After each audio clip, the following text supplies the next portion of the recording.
Hi students, welcome back to our geography class. The last class we had discussed about natural resources. We are discussing natural resources. Last class we had discussed about soil conservation, soil degradation, etc.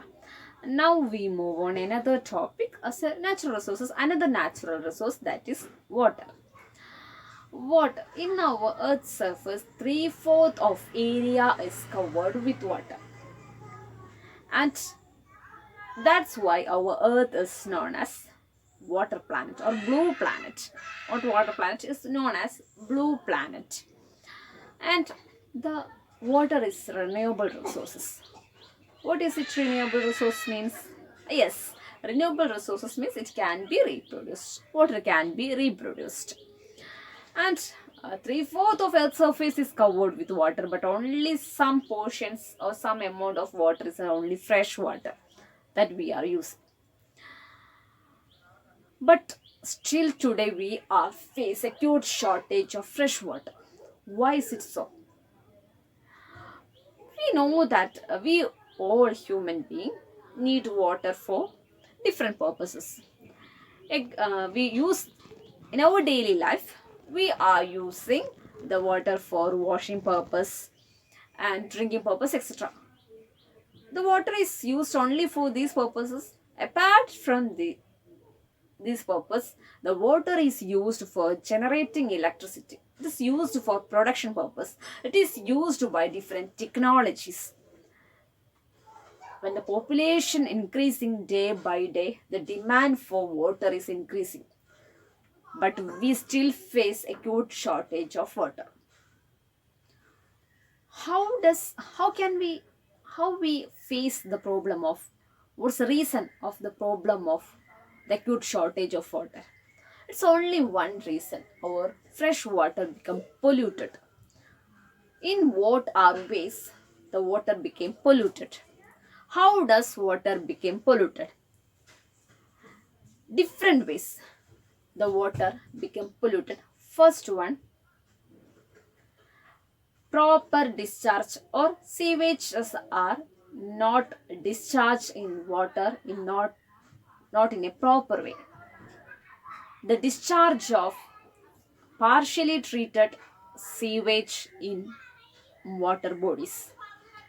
Second one, the chemicals or pesticides or insecticides used in agricultural land, and effluence of chemical wastage from industries. All these things are polluted our water bodies. So how can we avoid this? That means from the industries effluents, the industries are dropped or they put their effluents in water bodies. So before they were dumping this effluents in water bodies, they have to properly treat it. അതായത് അവർ കൃത്യമായിട്ട് അത് waste കൃത്യമായി കളഞ്ഞ് വേണം അത് water ബോഡീസിൽ തള്ളാൻ വേണ്ടിയിട്ട്. In this way we can be control the pollution or water pollution. Discharge of untreated or partially treated sewages, chemical pesticides and insecticides that are used in agricultural land, industrial effluents, these are the major contaminants of water bodies. And these includes different nitrates, minerals, and different pesticides or chemical pesticides. All these are non-degradable, and when it reaches into the water bodies, then it's directly reach into the human bodies. So we have to pollute or we have to conserve our water bodies. So the industries, they were dump the old waste materials into water bodies. So before they dumping these waste material into water bodies, they are properly treated. Then only it can be dumped into the water bodies. In this way we can be treated our water in a proper way. The next topic, that is natural vegetation and wildlife.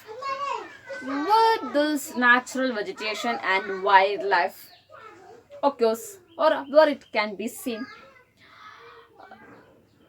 The natural vegetation and wildlife we can see in a narrow zone of a narrow zone which have a close contact with the lithosphere, hydrosphere, atmosphere, and these three zones combine together or contact with each other, that we called it a biosphere. I think biosphere that you already studied in 7th standard, isn't it? Biosphere means, in biosphere, lithosphere is a land area, hydrosphere water area, and atmosphere air area. All these are close contact with each other, and this combined together we referred it is biosphere. In biosphere, all the living organism we can see that, all different natural vegetations we can see, and in a biosphere, all the living organisms, they are closely interrelated and interdependent with each other for their own subsistence. And this life system or life supporting system, we can call it is ecosystem. Clear?